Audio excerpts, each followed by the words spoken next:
Yesterday we had a session on enteral nutrition. This is the continuation of that session. In this session, we will discuss about nutrition, total parenteral nutrition, its indications, what are the components of parenteral nutrition, calculation, ordering and dispensing TPN, infusion schedules, what are the complications associated with TPN and compounding considerations while mixing TPN. Before moving towards our session, I want to discuss two definitions. Number one, nutrition. Nutrition is the provision to obtain essential nutrients necessary to support life. Essential nutrients are the nutrients which cannot be synthesized by our body and we must have to take them from food. Specialized nutrition support is the provision of nutrients enterally or parenterally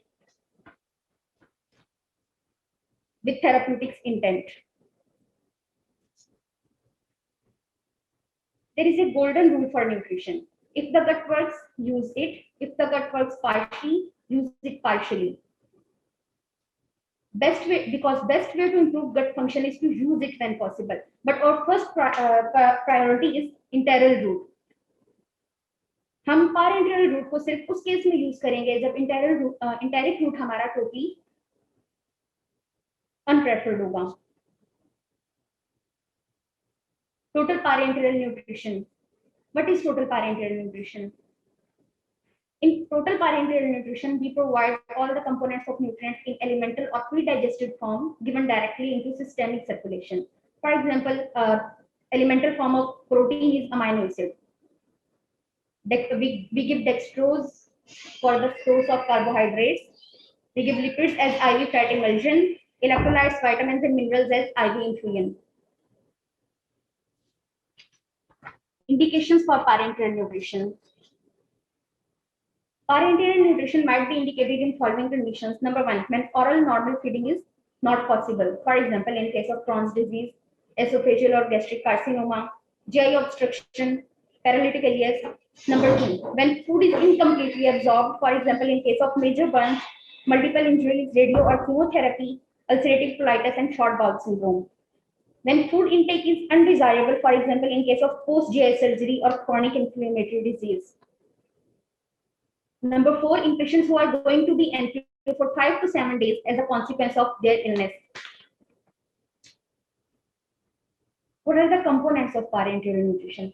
Basically, we divide components of parenteral nutrition into two major classes, micronutrients and macronutrients.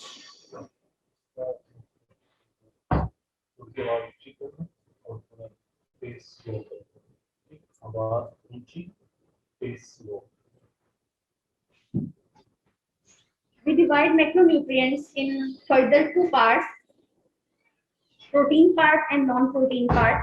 Protein part includes amino acids और non-protein part में हमारे पास dextrose और lipids होते हैं. In micronutrients, electrolytes, vitamins and minerals. Now steps involved in calculating and ordering TPN. First step involved in ordering TPN is nutritional assessment. But before nutritional assessment, nutritional screening is done. Nutritional screening is the process to identify an individual who is malnourished or who is at a risk of malnutrition to determine if a detailed nutritional assessment is indicated. A nutritional assessment is a comprehensive approach to define nutritional status that uses medical, nutrition, medication histories, physical examination, anthropometrics and laboratory data. Primary physician की responsibility है कि वो किसी अपने patient की nutritional assessment करेगा before, during and after the use of TPN. इसमें अगर हम एग्जांपल्स देखें, मेडिकल हिस्ट्री में क्या क्या आ जाता है हमारे पास.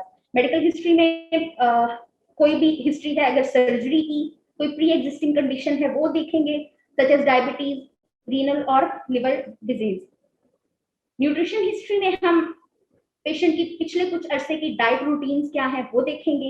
एंथ्रोमेट्रिक्स में रीसेंट वेट चेंज और करंट हाइट एंड वेट देखेंगे हम पेशेंट का. मेडिकेशन हिस्ट्रीज में कौन सी मेडिसिन पेशेंट घर में यूज कर रहा था या अभी अगर वो हॉस्पिटलाइज्ड है तो कौन सी मेडिसिन उसको जा रही हैं.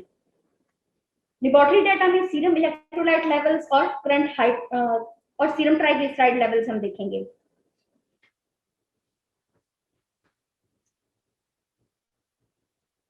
On the basis of nutritional assessment, nutritional care plan is formulated. Nutritional care plan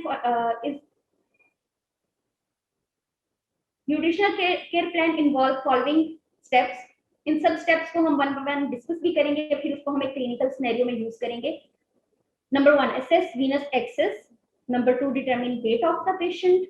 Number 3, determine total calories and fluid requirement. Then daily protein, carbohydrate and lipid requirements, electrolyte requirements, vitamin, minerals and other additives. Determine osmolarity of the TPN, calculate rate of the infusion and monitoring. Step number 1 was assess venous excess. Venous excess device selection is done on the basis of benefits of the device and clinical factors involved. लेकिन एक चीज का ख्याल रखना है, चाहे आप कोई भी venous access device यूज करें, लेकिन वो लाइन या वो ल्यूमेन जिससे आप टीपीएन दे रहे हैं, उसमें कोशिश करें कि कोई और मेडिसिन फर्दर जो है वो एडमिनिस्टर ना की जाए. दो तरह की लाइंस जो हम यूज कर रहे हैं, सेंट्रल लाइन और peripheral line. Central line deep under the skin होती है, लार्ज वेन होती है, इसमें गुड और रैपिड डाइल्यूशन होती है ड्रग की due to large volume of blood and it requires high level skills. Peripheral cannula superficial small veins होती हैं, स्मॉल साइज ऑफ डिवाइस होता है, movement of from limbs and joint इसको displace कर सकती है. रिस्क ऑफ मैकेनिकल और chemical phlebitis is also here. Venous access की बेसिस पे हम टीपीएन को दो कैटेगरीज में डिवाइड करेंगे, peripheral parenteral nutrition and central parenteral nutrition. Peripheral parenteral nutrition उन पेशेंट्स को दी जाती है जिनको nutritional support less than 2 weeks require होती है. मैक्सिमम ऑस्मोलैरिटी जो हम इससे दे सकते हैं 900 मिलीऑस्मोल पर लीटर है, and maximum concentration that can be administered through peripheral parenteral nutrition is dextrose 10 to 12.5% and amino acids 2.5%. Limitations associated with PPNR, limited calories and electrolytes can be administered.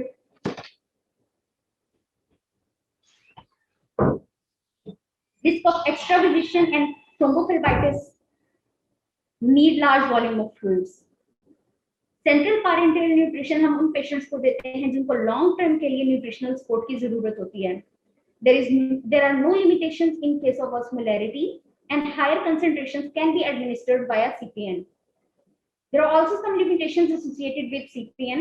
It is more expensive, more risk of central line infections and sepsis, mechanical and catheter related complications like atrial injury or catheter embolism are here.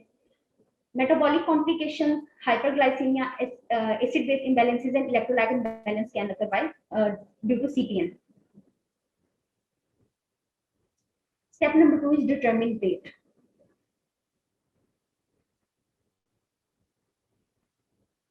Actual body weight is usually used for TPN calculations, but in case of lean or obese patient, we use adjusted body weight.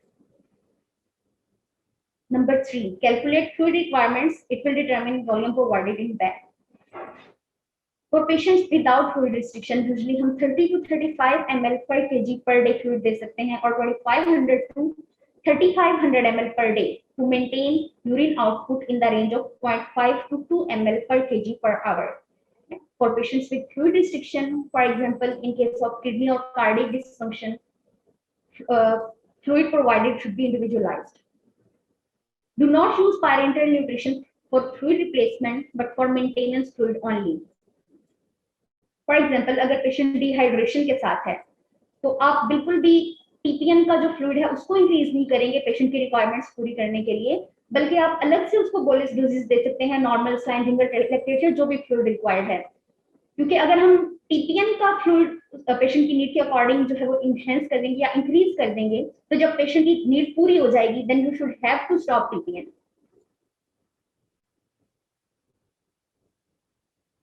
Other than this formula, other than these specifications, we can use a weight-based equation, Faraday-Cigar equation. According to this equation, for patients weighing 3 to 10 kg, 100 ml per kg per day fluid can be given. For patients more than 10 to 20 kg, 1000 ml fluid plus 50 ml per kg per 24 hours for every kg over 10 kg, and above 20 kg 1500 ml plus 20 ml per kg per 24 hours for each kg over 20 kg. Next step is assess total energy requirements. Estimated amount fall within a range of 20 to 35 kilocalories per kg per day. But the requirements of energy in kilocalories can be patient specific. Metabolic card study, which is also known as indirect calorimetry, it is most accurate measure of determining caloric requirements in critically ill patients. According to Aspen guidelines, based on expert consensus, in the absence of indirect calorimetry, we suggest that a published predictive equation or a simplistic weight-based equation, which was 25 to 30 kilocalories per kg per day, be used to determine energy requirements. Next step is assess protein requirements, amino acids. Each gram of amino acids contains 4 kilocalories. Usual dosing range is 1 to 2 grams per kg per day. Patients with chronic kidney dysfunction may need more protein restriction to prevent uremia. But patients with acute kidney failure who are on dialysis, they may need higher protein requirement due to glomerulus loss. Amino acid concentrations should not exceed following concentrations, where peripheral line 25 gram per liter and where central line 40 gram per liter.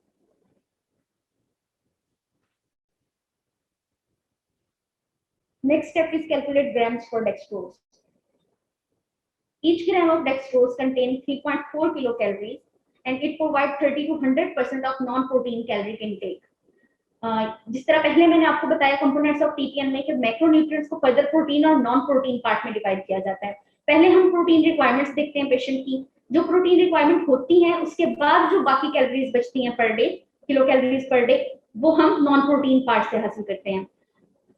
Concentrations more than 12.5% must not be used in peripheral line because the high osmolarity can damage vein. Glucose infusion rate की जो usual range है वो 4 to 6 mg per kg per minute है.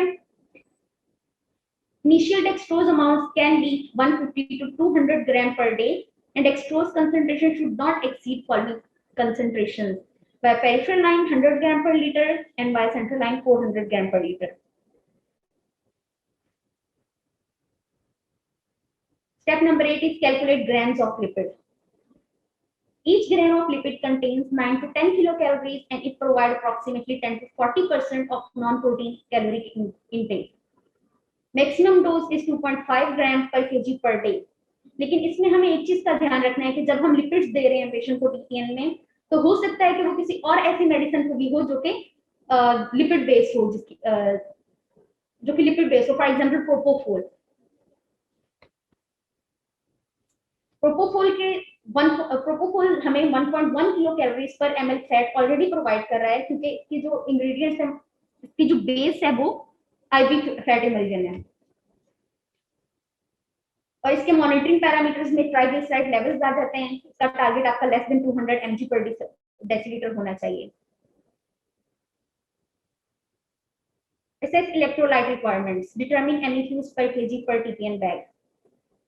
If hypophosphatemia is present, it should be corrected before PN is initiated because the dextrose in the parenteral nutrition solution will cause an intracellular shift of phosphorus that will further decrease the serum phosphorus levels. इसको हम रीफीडिंग syndrome भी कहते हैं. जब कोई patient NPO होता है एक खास कुछ टाइम से पिछले, तो उसका जो मेजर सोर्स ऑफ एनर्जी होता है वो फैट्स होते हैं. जब हम टीपीएन स्टार्ट करते हैं तो जब डेक्सट्रोज पेशेंट को दिया जाता है तो उसका एनर्जी सोर्स चेंज होता है फ्रॉम फैट्स टू डेक्सट्रोज, जिसकी वजह से जितने इलेक्ट्रोलाइट्स होते हैं potassium, magnesium, phosphorus, sodium, all of them an abrupt intracellular shift of these can occur, जिसकी वजह से मजीद जो है वो लेवल्स ड्रॉप कर सकते हैं. इसीलिए रिकमेंडेड है कि जब आप टीपीएन स्टार्ट करें तो उससे पहले बेसलाइन इलेक्ट्रोलाइट लेवल्स जरूर करवाएं, क्योंकि अगर ऑलरेडी पेशेंट के लेवल्स लो हैं तो आफ्टर स्टार्टिंग टीपीएन वो मजीद डिप्लीशन की तरफ जा सकते हैं. बिफोर स्टार्टिंग टीपीएन आपने तमाम अपने इलेक्ट्रोलाइट्स को पहले करेक्ट करना है रिप्लेसमेंट्स देकर, और उसके बाद आपने टीपीएन स्टार्ट करनी है। Assess vitamin, minerals and other additives, indicate dose of multivitamins according to patient condition or requirements, indicate other requirements like insulin or heparin. Insulin units per bag and heparin units per bag. These are the dosage recommendations for parenteral nutrition of both macro and micronutrients. On the left side, these are literature based, and on right side, ASPEN dosage guidelines.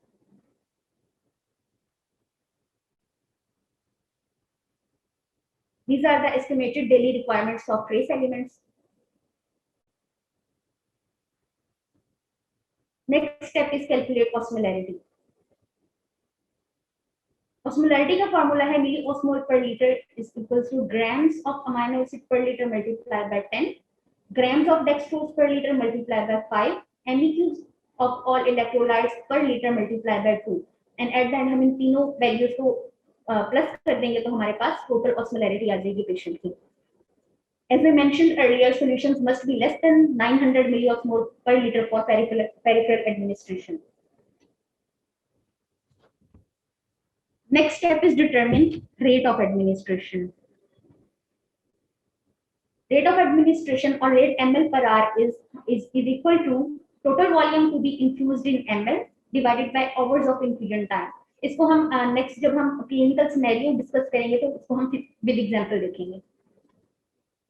This is the clinical scenario. A 60 kg patient hospitalized with ischemic bowel with normal kidney functions. Step number 1 was fluid requirement. Usual range थी हमारे पास fluid requirement की 30 to 35 ml per kg per day.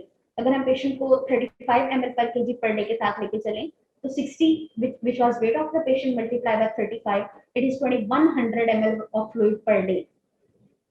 Next step was energy requirements. 25 kilocalories per kg अगर हम इस patient के लिए लें, usual range थी 20 to 30 kilocalories per kg per day.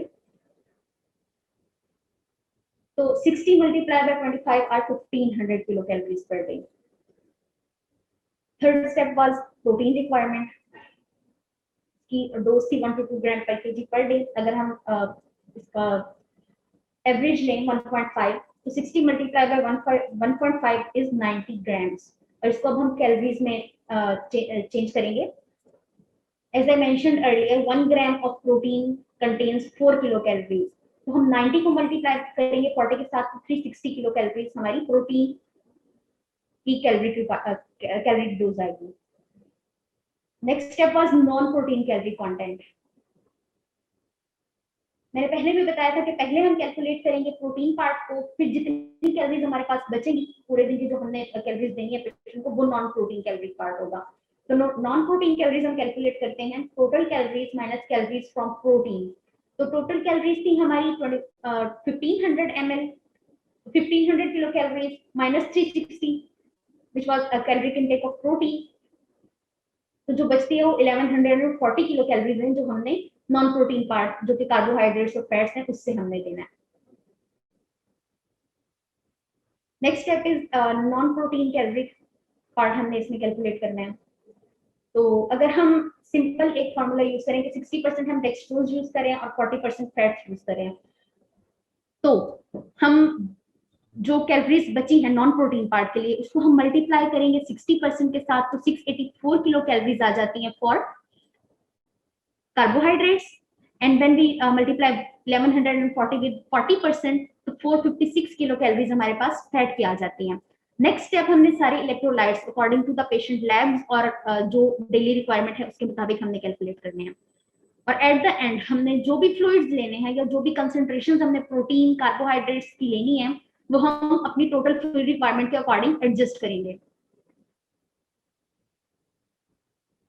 जिस तरह से हमने पहले किया था कि 1200 ml फ्लूइड की रिक्वायरमेंट थी, 1500 ml kilo calories per day energy requirements थी. प्रोटीन हमने 90 ग्राम देना था जो कि 360 किलो कैलोरीज था. अगर हम अमाइनो प्लाज्मा 10% यूज करें तो for 90 gram 900 ml will be required. Non protein calories हमारे पास थी 1140 कैलोरीज जिसके अंदर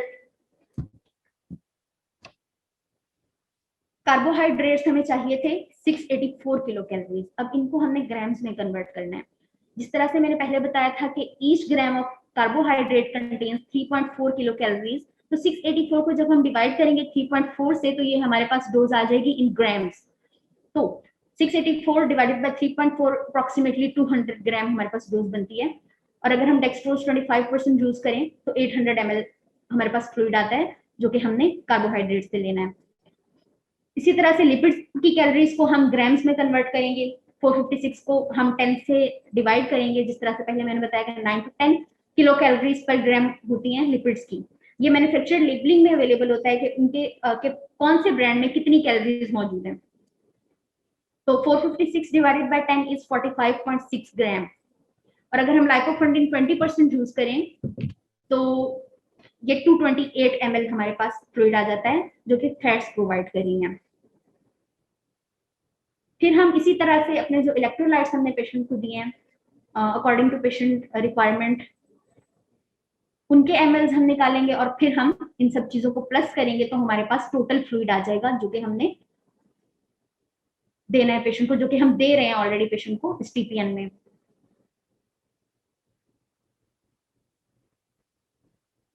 next step osmolarity calculation. Osmolarity का फॉर्मूला मैंने बताया था, अमाइनो एसिड्स के ग्राम्स पर लीटर मल्टीप्लाई बाय 10। तो 90 ग्राम हम दे रहे थे अमाइनो एसिड्स पर 100 ml 4.5 ग्राम बनते हैं और 1000 ml में 45 ग्राम्स हैं। इनको हम मल्टीप्लाई बाय 10 करेंगे तो ये 450 आएगी हमारे पास वैल्यू। डेक्सट्रोज, इसका मैंने बताया था डेक्सट्रोज पर लीटर मल्टीप्लाई बाय 5, तो 200 ग्राम हमारा 2100 ml में जा 1500 ml में जा रहा है। तो each 100 ml contains 10 gram, each 1000 ml contains 100 gram, और इसको फिर हम मल्टीप्लाई करेंगे 5 से, तो ये 500 वैल्यू आएगी। लिपिड्स का ऑस्मोलैरिटी में अगर आप ऐड करें या ना करें तो उसका कोई खास फर्क नहीं पड़ता, क्योंकि ये नियरली आइसोटोनिक होती है। लेकिन इसको हम मल्टीप्लाई करते हैं इसके ग्राम्स पर लीटर को 1 के साथ, जो कि 22.8 बनता है।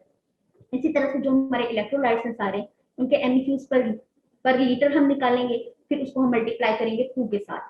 फिर इन सारी वैल्यूज को हम जब ऐड करेंगे आपस में, तो हमारे पास टोटल ऑस्मोलैरिटी आ जाएगी, जो कि हमारे टीपीएन बैग में मौजूद है। तो हमारे पास जो ऑस्मोलैरिटी आई 1203 मिली ऑस्मोल पर लीटर। तो ये ऑस्मोलैरिटी हम पेरिफेरल लाइन से नहीं दे सकते, ये सिर्फ हम तब देंगे पेशेंट को जब उसकी सेंट्रल लाइन होगी, सिर्फ सेंट्रल लाइन के थ्रू देंगे हम।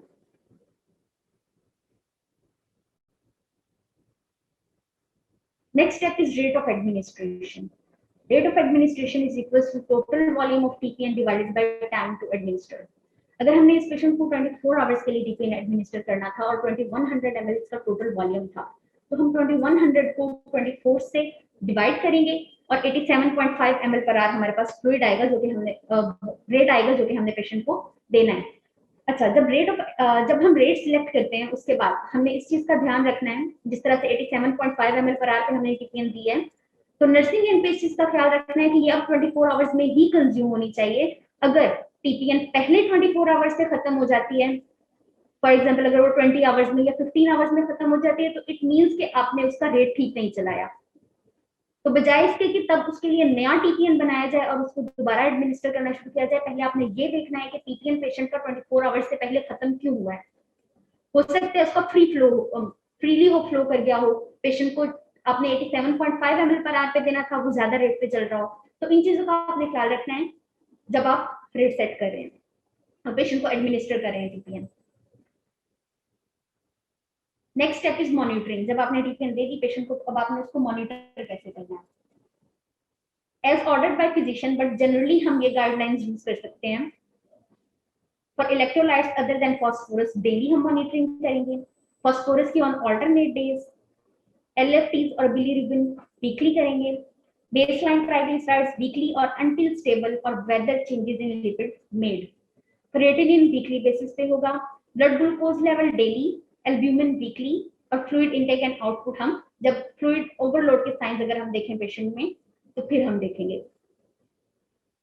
इन सब लैब्स के अलावा हम पेशेंट को फिजिकली भी मॉनिटर करेंगे। पेशेंट वेट मॉनिटरिंग हम करेंगे। अगर तो अचानक से पेशेंट का वेट इंक्रीज होना शुरू हो गया है, तो इट मीन्स के पेशेंट फ्लूइड ओवरलोड की तरफ जा रहा है, तो हमने उसको उस चीज के लिए चेक करना है।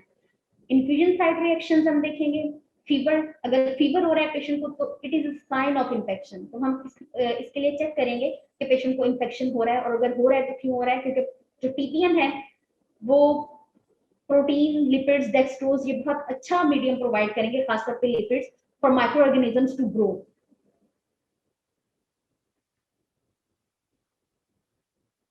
अब कुछ कॉम्प्लिकेशंस हैं जो कि टीपीएन के साथ एसोसिएटेड हैं, जिनमें से एक रीफीडिंग सिंड्रोम है। मैंने जब इलेक्ट्रोलाइट्स का बताया था तो उसमें मैंने रीफीडिंग सिंड्रोम का बताया है कि जब एनर्जी सोर्स बॉडी का चेंज हो रहा होता है लिपिड्स से डेक्सट्रोज की तरफ, तो इंट्रासेलुलर शिफ्ट हो जाती है तमाम इलेक्ट्रोलाइट्स की, जिसकी वजह से हाइपोकैलीमिया, हाइपोमैग्नीसीमिया, हाइपोफॉस्फेटीमिया या हाइपोनेट्रीमिया के साइन एंड सिम्टम्स अपीयर हो सकते हैं। तो इसीलिए हमने इससे बचने के लिए पेशेंट की एक तो लैब्स हमने पहले चेक करनी है कि बेसलाइन लैब्स हम देखेंगे, अगर तो पेशेंट की लैब्स लेवल्स कम है सीरम, तो पहले हम रिप्लेसमेंट्स देंगे पेशेंट को, और फिर हम टीपीएन स्टार्ट करेंगे, और टीपीएन हम स्लोली स्टार्ट करेंगे ताकि कोई अब्रप्ट चेंज ना आए बॉडी में। Next is hyperglycaemia. In case of diabetic patient hyperglycaemia हो सकता है, तो इसके लिए हमने डेली जो है वो ग्लूकोज लेवल्स मॉनिटर करने हैं, क्रिटिकली मॉनिटर करने हैं। Next is rebound hypoglycaemia. Rebound hypoglycaemia उस केस में हो सकता है जब हमने टीपीएन स्टॉप करनी है पेशेंट की। तो इससे बचने के लिए हमने ये करना है कि जिस टाइम पे आपने टीपीएन स्टॉप करनी है उससे 1 घंटा पहले आपने उसके रेट को हाफ करना है, और आहिस्ता आहिस्ता उसको आपने स्टॉप करने की तरफ लेके जाना है, अचानक से टीपीएन स्टॉप नहीं करनी। Next is acid base normalities. ये आमतौर पर एसोसिएटेड होती हैं हमारे इलेक्ट्रोलाइट्स लेवल से, तो हमने डेली या जैसे भी आपका फिजिशियन प्रिस्क्राइब कर रहा है उस तरह से हमने उसको मॉनिटर करना है इलेक्ट्रोलाइट लेवल्स को to prevent acid base abnormalities. Hypertriglyceridemia हो सकता है पेशेंट को ड्यू टू लिपिड्स, तो हमने ट्राइग्लिसराइड लेवल्स करवाने हैं ऑन रेगुलर इंटरवल्स। सेप्सिस के चांस होते हैं पेशेंट को, तो उसके लिए हमने उसको उसके साइंस को मॉनिटर करना है कि कहीं पेशेंट को फीवर तो नहीं हो रहा, और अगर फीवर हो रहा है तो उसकी क्या रीजन है।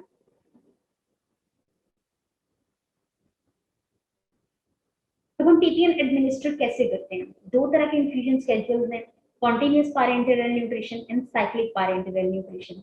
कॉन्टिन्यूअस पारेंटेरल न्यूट्रिशन में तो हम ओवर 24 आवर्स टीपीएन रन करते हैं, लेकिन साइक्लिक पारेंटेरल न्यूट्रिशन क्या होती है? The intermittent administration of parenteral nutrition via a central or peripheral venous access, usually over a period of 12 to 18 hours. Patients on continuous parenteral nutrition may be converted to cyclic parenteral nutrition over 24 to 48 hours. Cyclic TPN जो है वो हम ये check करने के लिए भी, हम पेशेंट की टॉलरेंस चेक करने के लिए भी या इंप्रूवमेंट चेक करने के लिए भी हम दे सकते हैं कि अगर एक पेशेंट को कॉन्टिन्यूस टीपीएन जा रही थी तो हम आहिस्ता आहिस्ता उसको इंटेरिक रूट की तरफ हम शिफ्ट करेंगे, और टीपीएन का पीरियड जो है वो हम कम करते जाएंगे। और जब पेशेंट मोर देन 50% इंटेरली लेना शुरू हो जाएगा फूड, तो फिर हम आहिस्ता आहिस्ता टीपीएन स्टॉप कर देंगे। इसके एडवांटेजेस क्या हो सकते हैं? Approximates normal physiology of intermittent feeding. जब आप 24 घंटे टीपीएन जा रहे हैं तो ये एक नॉन फिजियोलॉजिकल फंक्शन है, क्योंकि नॉर्मल फिजियोलॉजी में हम नॉर्मल जो लोग हैं वो दिन में 3 दफा या 4 दफा फीड ले रहे होते हैं, लेकिन टीपीएन अगर आप 24 घंटे चला रहे हैं तो वो मैच नहीं कर रहा नॉर्मल फिजियोलॉजी के साथ। तो साइक्लिक टीपीएन से वो एक तरह से मैच हो जाता है नॉर्मल फिजियोलॉजी के साथ कि आप एक खास पीरियड के लिए फूड दे रहे हैं, फिर कुछ टाइम जो है वो आपका विदाउट टीपीएन आता है। Maintain nitrogen balance and mister proteins, ideal for ambulatory patients as it allow normal activity and improves quality of life. Now, what are the compounding considerations while mixing TPN? 2 तरह के methods of preparation है TPN के। Methods of preparation के basis पे हमने उनको 2 classes में divide किया टीपीएन को, 2 in 1 एंड 3 in 1। 2 in 1 में हमारे दो मेजर जो मैक्रोन्यूट्रिएंट्स हैं वो 2 पर बैग होते हैं, डेक्सट्रोज और अमाइनो एसिड्स। 3 in 1 में डेक्सट्रोज, अमाइनो एसिड्स और लिपिड्स तीनों मौजूद होते हैं।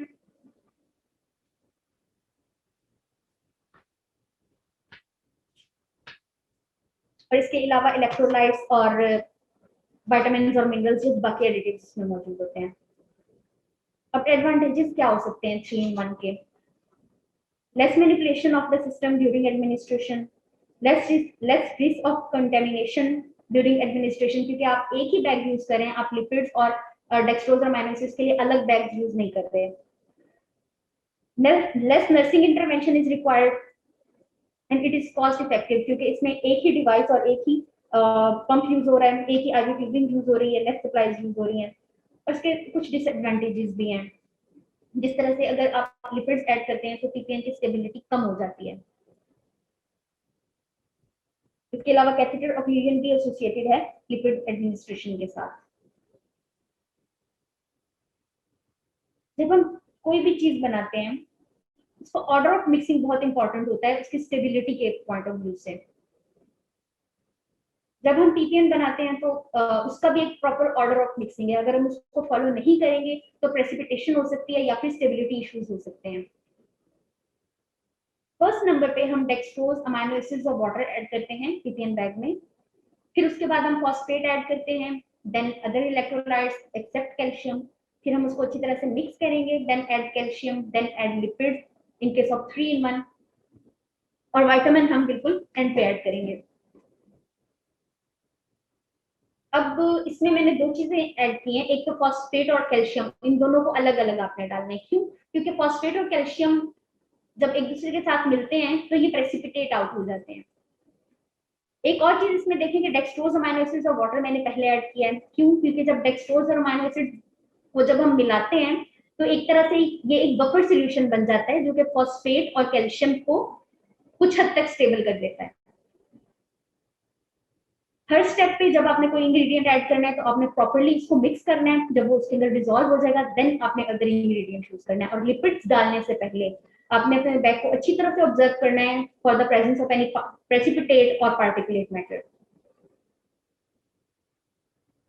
Be careful. Extra caution should be exercised in compounding TPN fluids that contain lipid emulsion, since the emulsion may obscure the visibility of precipitates. जब आपने lipids डालना है, मैंने पहले भी मेंशन किया, तो आपने पहले अपने बैग को अच्छी तरह से ऑब्जर्व करना है for the presence of any particulate matter. Pharmacists should ensure that the prescribed amount of calcium and phosphate will not precipitate. The admixture should be closely observed for the sign of precipitation or other evidence of ingredients incompatibility, and a filter should be used when infusing either central or peripheral admixtures. और एक और चीज इसमें मैं add करना चाहूंगी कि nursing and पे, फ्लोर्स पे, या फिर जब आप टीपीएन को खुद से बाहर निकाल लेते हैं तो आपने उसके अंदर कोई चीज ऐड नहीं करनी, स्पेशली नर्सिंग एंड पे उसमें कोई मजीद मेडिसिन ऐड नहीं होनी चाहिए, क्योंकि आपको नहीं पता कि जो मेडिसिन डाल रहे हैं वो उसके लिए कंपेटेबल है भी या नहीं। और सेकंड उसमें वही आ जाएगा कि आपकी स्टेरिलिटी मेंटेन नहीं रहेगी जब आप उसको ओपन करेंगे या बाहर से कुछ चीज उसमें एक्स्ट्रा ऐड करेंगे तो।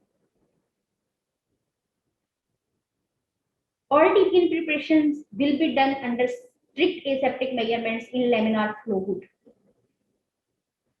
कंटेमिनेशन का आपने खास ख्याल रखना है कि कंटेमिनेशन ना हो टीपीएन में, क्योंकि टीपीएन में के जो इंग्रेडिएंट्स हैं, मैक्रो इंग्रेडिएंट्स जिनमें लिपिड्स खास तौर पे ये प्रोवाइड करते हैं good media for microbes to grow. तो अगर आप किसी पेशेंट को कंटेमिनेटेड टीपीएन लगा रहे हैं तो उससे अच्छा है कि उसको टीपीएन ना लगाई जाए, क्योंकि ये उसकी कॉम्प्लिकेशंस में इजाफा करेगी बजाय इसके कि वो पेशेंट की कंडीशन को इंप्रूव करे। TPN orders will be reviewed for correct patient identity, appropriateness, and completeness by the designated TPN pharmacist. आपने देखना है कि जिस पेशेंट के लिए TPN ऑर्डर की जा रही है कि ये मतलब आपने उसका नाम, MR नंबर, उसकी लोकेशन, हर चीज को वेरीफाई करना है, दोबारा क्रॉस चेक करना है और कंफर्म करना है।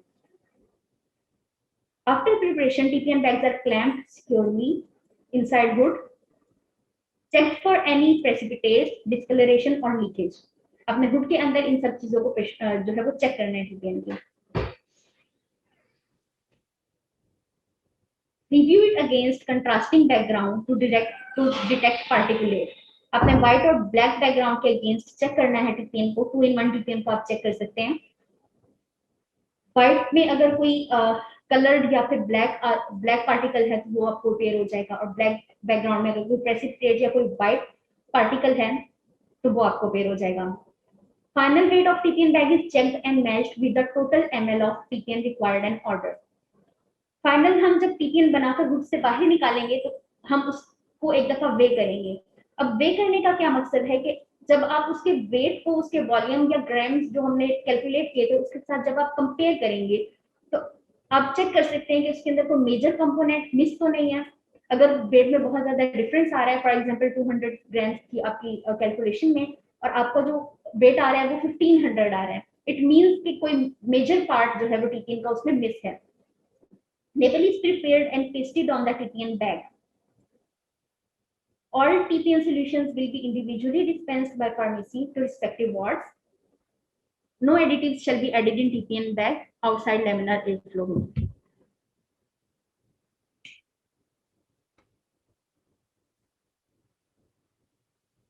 Storage. Storage, as the temperature increases, the risk of precipitation increases. तो हमने इसको रूम टेम्परेचर पे रखना है अगर यूज हो रहा है तो, अगर वो यूज नहीं हो रहा, PN should be refrigerated if not administered within 24 hours of compounding. If refrigerated, parenteral nutrition should be administered within 24 hours of rewarming. इसके अलावा स्टेबिलिटी इंस्टीट्यूशन टू इंस्टीट्यूशन भी वेरी कर सकती है। अब हमने इस पूरे सेशन में क्या क्या डिस्कस किया है, एंड पे हम उसको समराइज कर लेते हैं। PN should only be used when GI nutrition loss does not meet the requirement. हमने PN सिर्फ तब यूज करनी है जब आप इंटेरिक रूट को यूज नहीं कर सकते, क्योंकि अगर आप इंटेरिक रूट यूज नहीं करेंगे तो वो उसकी एक तो मॉर्फोलॉजी में चेंजिंग आ सकती हैं, ये परमानेंट नहीं होती, टू सम टाइम होती हैं लेकिन चेंजिंग्स आती हैं। इसके अलावा जो बैक्टीरियल डिसलोकेशन है वो भी अगर हो सकती है अगर जीआई जो है वो यूज नहीं हो रहा for longer period of times. 20 to 30 kilocalories per kg per day is simple equation that can be used to estimate energy requirements. Protein should be provided at 1 to 2 gram per kg per day. While compounding, order of mixing should be followed. मैंने आपको पहले जिस तरह से mention किया है कि order of mixing की इंपॉर्टेंस बहुत ज्यादा होती है स्टेबिलिटी के केस में। Rate of administration should not exceed the maximum limit. आपने चेक करना है टीपीएन अगर ओवर 24 आवर्स के लिए आपको जो है वो डिस्पेंस हुई हुई है तो उसको 24 घंटे के अंदर ही खत्म होना चाहिए। अगर वो पहले खत्म हो रही है तो आपने उसको चेक करना है। Usually inspect the product for any precipitation. बनाते हुए आपने इस चीज का ख्याल रखना है क्योंकि कोई प्रेसिपिटेशन तो नहीं हो रही। Drugs should be avoided to mix in TPN bags. Always monitor the patient for complications. जो complications मैंने mention की थी उन सब के लिए आपने पेशेंट को ऑब्जर्व करना है।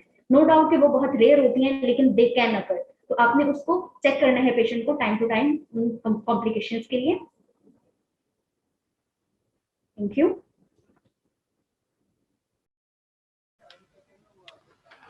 Thank you, Ms. Meena, for your session, excellent session. It was about the TPN. My name is Rehana जम। एक्चुअली कल जब हमारा सेशन हुआ था तो उसमें हमने ये कहा था कि हम आपके क्वेश्चंस के आंसर जो हैं वो आज करेंगे। कल जो हमारा सेशन था वो एंट्रल न्यूट्रिशन के ऊपर था, तो अभी हम उनको जो है वो आपसे उन क्वेश्चंस के आंसर करूंगा मैं जो कि कल पूछे गए थे। आज के भी जो क्वेश्चन हैं हम उनको भी आंसर करेंगे साथ साथ। और ये जो है अभी जो है हमने शो किया हुआ है कि जो हमारी कल की प्रेजेंटेशन थी उसको आप इस लिंक से डाउनलोड कर सकते हो, जो टिनी यूआरएल का जो लिंक है इस पे, ठीक है। सो कल का क्वेश्चन था, if a patient is suffering from chronic ulcer with intestinal bleeding can we provide TPN to the patient? Yes we can provide, लेकिन उसमें यह है कि सबसे पहली बात यह है कि आपने उस पेशेंट को एक्सेस करना है कि वेदर, क्योंकि आपने ये देखना है कि वो उसका जो वाउंड है अल्सर के वो किस हद तक है। अगर वो क्रोनिक है और वो ठीक नहीं हो रहा तो इन दैट केस जो और अगर वो न्यूट्रिशन टॉलरेट नहीं कर पा रहा तब जो है आप टीपीएन की तरफ जाएंगे।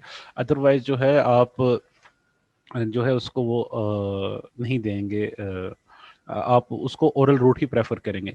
और जहाँ तक है इंटरनल न्यूट्रिशन की बात है तो इंटरनल न्यूट्रिशन अगर आप स्टोमक में दे रहे हैं तो दैट इज नॉट रेकमेंडेड। वो जो है कि आप उसको टॉलरेट ना कर पाए।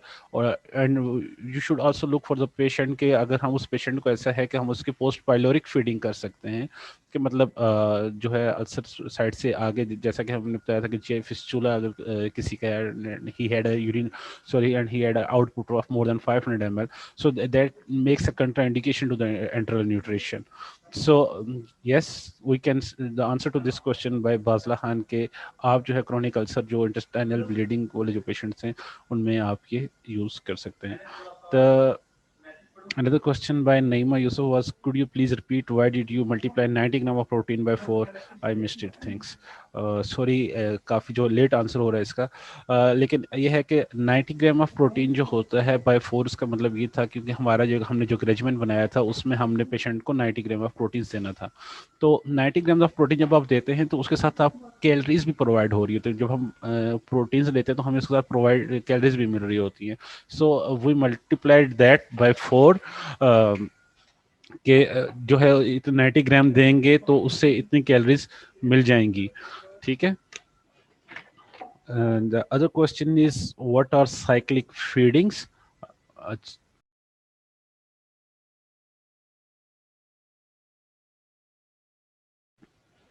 साइक्लिक फीडिंग ये होता है कि एक्सप्लेन किया था कि there are 3 ways of feeding. Continuous feeding होती है जिसमें आप लगातार लेट्स सपोज 24 आवर्स एक कॉन्टिन्यूस इन्फ्यूजन के थ्रू दे रहे होते हो। इंटरमिटेंट ये होती है कि आप बोलसिस में दे रहे होते हो कि आप अब्रप्टली 250 ml दे रहे हो, 250 ml Q8 वाली Q6 वाली। तो साइक्लिक फीडिंग ये होती है कि आप पेशेंट को जो होती है जो पेशेंट को जो है वो फीडिंग दे रहे होते हो ऐसे कि लाइक 10 to 12 आवर्स दे दी और उसके बाद आपने उसको डिसकंटिन्यू कर दिया। ठीक है। Right now I am answering about the enteral nutrition session, जो कि टीपीएन के सेशंस के भी आंसर अभी हम साथ साथ करेंगे। ठीक है। और अगर किसी का कोई क्वेश्चन है तो वो क्वेश्चन एंड आंसर बॉक्स में वो टाइप कर ले। I am talking about enteral nutrition session, तो उसके आंसर्स कह रहे हैं फिलहाल। What should I do with an enteric coated tablet? And the other one is why we can't crush sustained release pills. ये ऐसी तमाम तरह की ड्रग्स फॉर्मुलेशन जो कि स्पेशली कोटेड होती है जैसे कि enteric coated या sustained release tablets, तो and other types like sublingual और etc. We should be careful. enteric coated में हमें ये देखना पड़ेगा कि वो इसको हमने enteric coated क्यों किया है, कि क्या वो GI irritant है, लाइक एस्प्रिन जो है वो GI irritant है, तो in that case we will prefer to use some other formulation film coated like, तो उसमें हम ये यूज करेंगे। लेकिन अगर हमने उसको इसलिए एंटेरिक कोटेड की है कि वो उसकी डिग्रेडेशन जो हो रही है वो स्टोमक में डिग्रेडेशन हो रही होती है, उसको बचाने के लिए की हुई है, तो इन दैट केस वो ड्रग्स जो हैं वो कभी भी एंटेरिक कोटेड वहाँ पे नहीं दे सकते। एंड अदर थिंग जो कोटिंग होती है एंटेरिक कोटेड टैबलेट्स की, it can clog the tubes, so it is not preferred, it is not preferred and not to use जो है ना enteric coated. And about sustain release tablet, उसमें ये है कि जो उसको मैट्रिक्स होता है उसका ये मैकेनिज्म होता है कि लेयर बाय लेयर वो ड्रग रिलीज करता है एंड वो ड्रग अब्जॉर्ब हो रही होती है। लेकिन अगर आप उसको एंटरल न्यूट्रिशन की ट्यूब के साथ यूज करेंगे तो उसके साथ ये होगा कि आपने उसको क्रश कर दिया,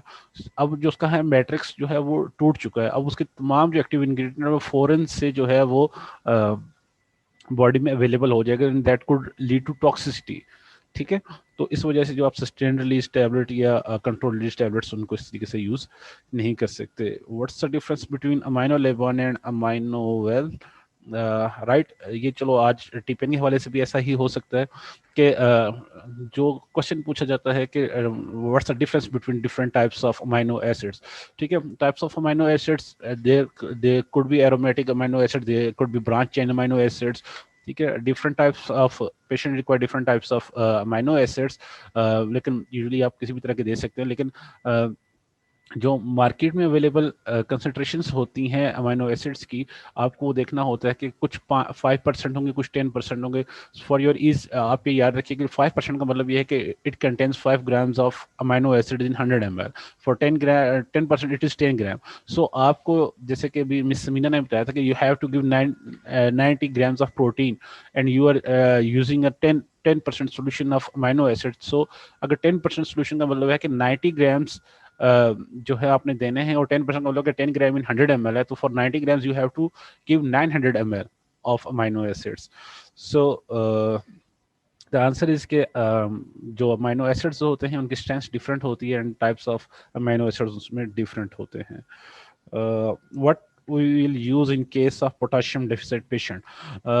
एज सेड टुडे कि आप कभी भी अपनी न्यूट्रिशन को, ठीक है, मेंटेनेंस के लिए तो आप यूज कर सकते हैं, ठीक है, ना आप उसको फूड रिप्लेसमेंट और ना आप किसी इलेक्ट्रोलाइट रिप्लेसमेंट के लिए यूज करेंगे।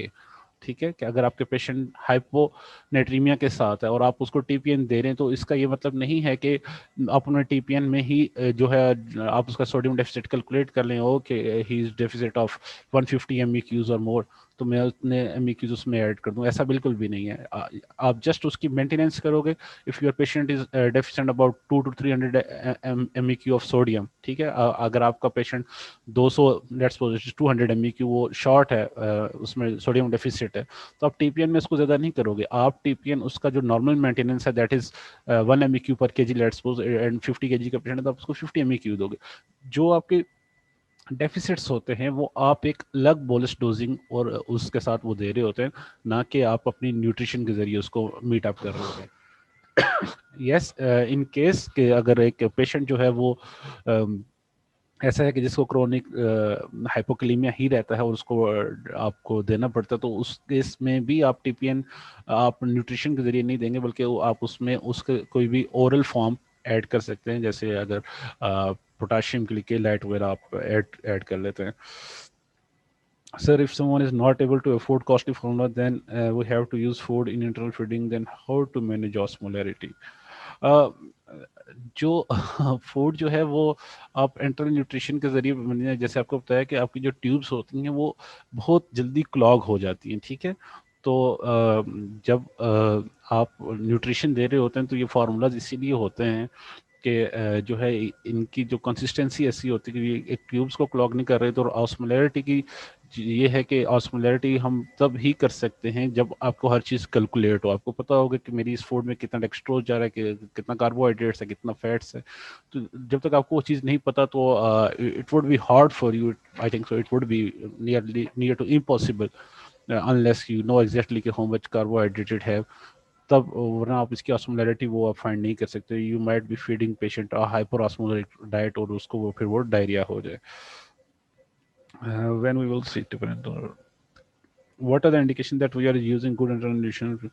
अच्छा, the question is ke, what are the indications that we are using good enteral nutrition for the patient? It is not for the enteral, it is as well as for parenteral nutrition, ठीक है। आपने है patient को access करना होता है और आप उसको देख रहे होते हो कि जो उसके metabolic nutrition risk score check कर रहे होते हैं, इंटरेक्ट कैलोरीमेट्री चेक कर रहे होते हैं, या उसके जो भी पैरामीटर्स हो रहे होते हैं, जो भी उसके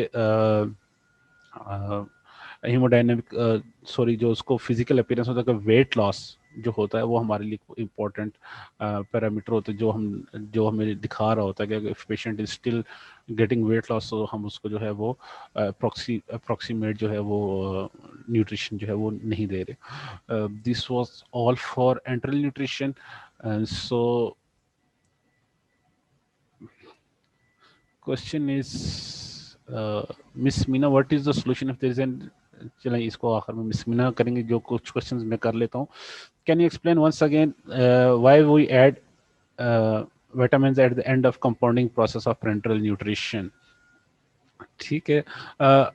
and the other question is order of mixing is in TPN is necessary why? ये दो क्वेश्चन ऐसे हैं जो बिल्कुल एक ही जैसे हैं, तो मैं इन दोनों को ही ऐड करूंगा कि टीपीएन में आपको ये देखना होता है कि हम जो है वो आईवी लाइन के जरिए दे रहे होते हैं, ठीक है। तो वो शुड ट्राई कि ऐसे कोई भी इनकम्पेटिबिलिटी ना हो जाए जिसकी वजह से प्रेसिपिटेशन फॉर्म हो जाए। अगर प्रेसिपिटेट बन जाएगा और वो पेशेंट में अगर वो चला जाता है तो that could lead to PE और सडन डेथ एटसेट्रा, ठीक है।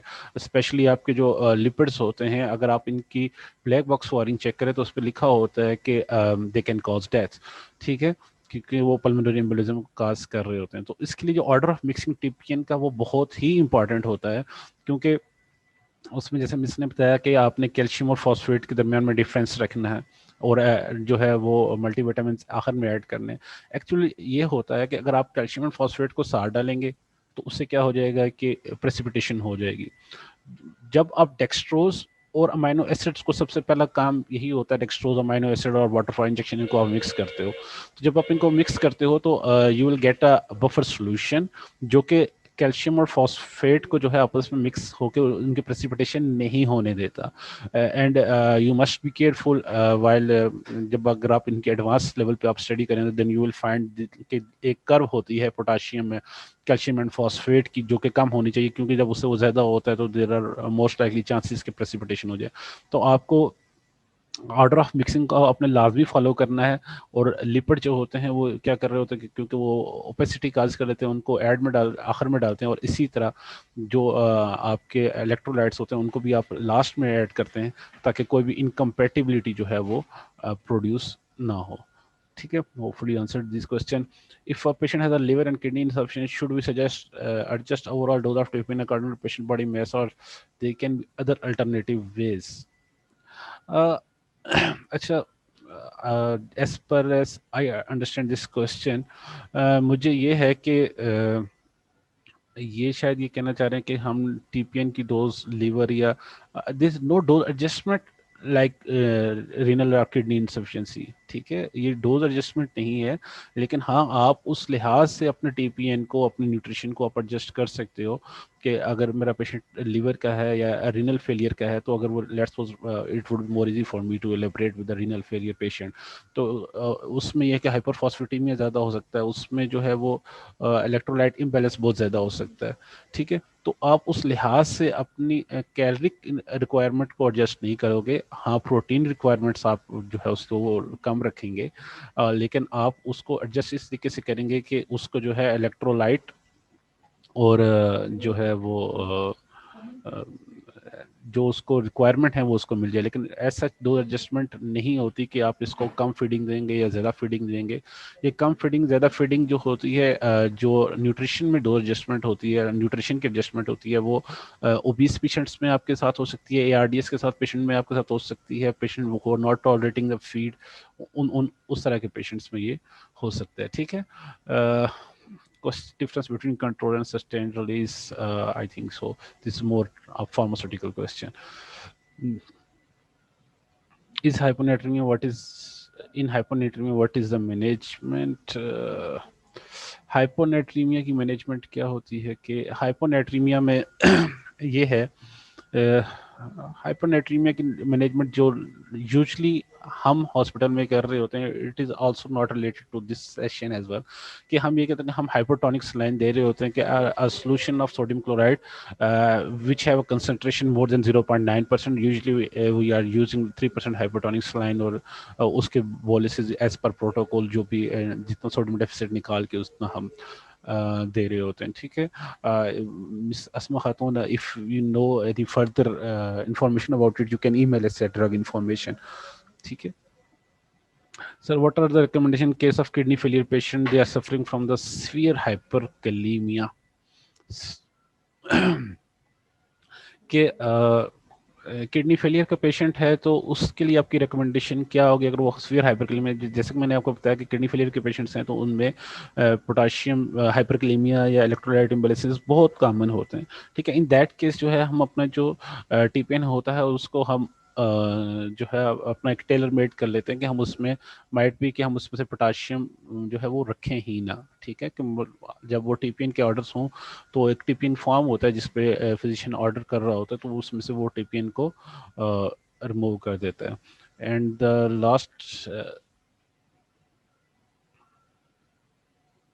Last question is what is the TPN dose and volume according to age. TPN की डोज और वॉल्यूम जो है अकॉर्डिंग टू एज नहीं होता। ठीक है, टीपीएन की जो डोज होती है that is according to the weight of the patient, कि उसका पेशेंट का वेट कितना है, और उसी लिहाज से आपने कैलोरीज देनी होती हैं, और so it does not have anything according to the age. हाँ, लेकिन आपने ये याद रखना कि आज के जो भी लेक्चर्स है this is for adults. As far as speeds are concern, बच्चे क्योंकि वो बहुत ज़्यादा ग्रो कर रहे होते हैं तो वहाँ पे उनकी एनर्जी रिक्वायरमेंट बहुत ज़्यादा होती है। हमारी जो एनर्जी रिक्वायरमेंट है वो जो है फॉर एन अडल्ट, हमारी जो एनर्जी रिक्वायरमेंट है that is 25 to 30 kilo calories पर KG per day, but for younger it is around about 100 kilo calories to 150 kilo calories पर केजी पर डे। तो बच्चों में जो है वो रिक्वायरमेंट ज़्यादा होती है, लेकिन वो भी जो उसकी भी जो डोज होगी it would be directly proportional to the weight of the patient. question is, do we calculate requirements for TPN preparation manually, or we use any device for this in Shifa International Hospital? Uh, at Shifa International Hospital, we don't use any device. uh, ये जो है वो totally जो है physician इसकी assessment करके तो उसको आंसर करते हैं कि मेरे पेशेंट को जो है इतने आपने कार्बोहाइड्रेट्स देने, इतने प्रोटीन्स देने, दिस एंड दैट। उस पे फार्मासिस्ट जो है फिर वो रिव्यू करता है टीपीएन के ऑर्डर्स को, एंड इफ ही और she thinks there need of intervention, तो फिर वो हम उसको उस लिहाज से इंटरवेंशन करते हैं। हाँ, यही एक चीज़ I would say every one of you कि whenever there is a calculation you should go for computerize calculations. So लाजमी नहीं है कि आप किसी सॉफ्टवेयर की तरफ देखें, ठीक है। हमने अपना एक टीपीएन की worksheet, that is excel based worksheet की है, जिसमें हम मैनुअली भी अपनी कैलकुलेशंस कर लेते हैं, और उसके बाद एक्सेल की वर्कशीट के साथ भी हम अपनी कैलकुलेशंस को वेरीफाई करते हैं, क्योंकि हम कंप्यूटर इज़ मोर जो है वो रिलायबल है और मोर क्विक है।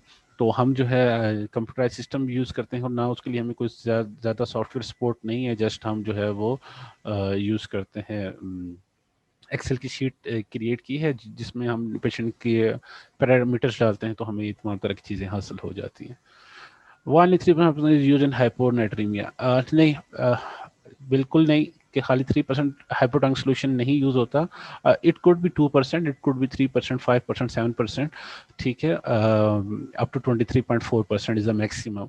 लेकिन you should be careful about the hypotonic solution, because they have osmolarity more than when you cross 3 digit. तो आपकी जो ऑस्मोलैरिटी होती है, it would be more than 1000 milli osmole per litre, और 900 मिली ऑस्मोल पर लीटर से जब भी आप जाते हैं तो आपको एडमिनिस्ट्रेशन जो होती है वो सेंट्रल लाइन से होनी चाहिए, ठीक है।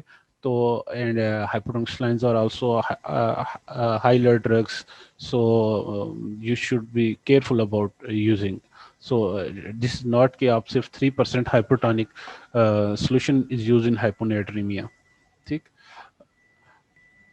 अच्छा, द क्वेश्चन इज कि what is the solution if there's any precipitation or discoloration? अब ये है कि as TPN are used for IV line से यूज़ किए जाते हैं, तो हम बिल्कुल भी ऐसे नहीं करेंगे कि पेशेंट को रिस्क करें। एक्चुअली जब भी कभी if you find there is a precipitate, ठीक है, हमारे जो शिफा की प्रैक्टिस ये है कि अगर हमें ये फील हो कि इसमें प्रेसिपिटेशन हो गई है, तो हम उसको डिस्कार्ड या डिस्कलरेशन, हम उसको डिस्कार्ड करते हैं, हम उसको यूज़ नहीं करते। लेकिन एक ये है कि जब कभी I I don't know what about international practice according to ISMP, लेकिन ये है कि जब भी कभी आप टीपीएन दें, IV टीपीएन, तो उसमें एक इनलाइन फिल्टर होता है, ठीक है। एक इनलाइन फिल्टर लगाया जाता है, जो आपकी टीपीएन ट्यूबिंग होती है उसके आगे एक इनलाइन फिल्टर होता है, that could be of different size from 0.2 microns to 0.5 microns. Usually it is recommended to use 0.2 microns. तो उससे क्या होता है कि अगर आपके पास कोई भी प्रेसिपिटेट वगैरह हो तो वो रिमूव हो जाता है, लेकिन अगर ड्यूरिंग कंपाउंडिंग आपको ये चीज़ फाइंड हो जाए, तो हम उसको जो है वो डिस्कार्ड कर देते हैं। Hopefully I have answered all the questions. if anyone else have any question, please. I have shared the link with you about the session. तो अगर आपको मज़ीद कुछ जानना हो तो आप हमें ड्रग इन्फॉर्मेशन पे भी कर सकते हैं। इसके अलावा ये है कि आपको एक ईमेल आ जाती है फीडबैक की, जो कि ऑटोमेटिकली जनरेट होती है, जिसपे हम अक्सर लोग ये कह रहे होते हैं कि हमें जो है वो नहीं रिसीव हुआ, तो दे कैन उस पर वो अपना फीडबैक दें, तो इंशाल्लाह we will look into it, ठीक है। और ये तमाम तरह के जो सेशंस होंगे ये आप यूट्यूब पे भी देख सकते हैं। Please share slides off. Thank you everybody. So now we are about to close this session. Thank you so much.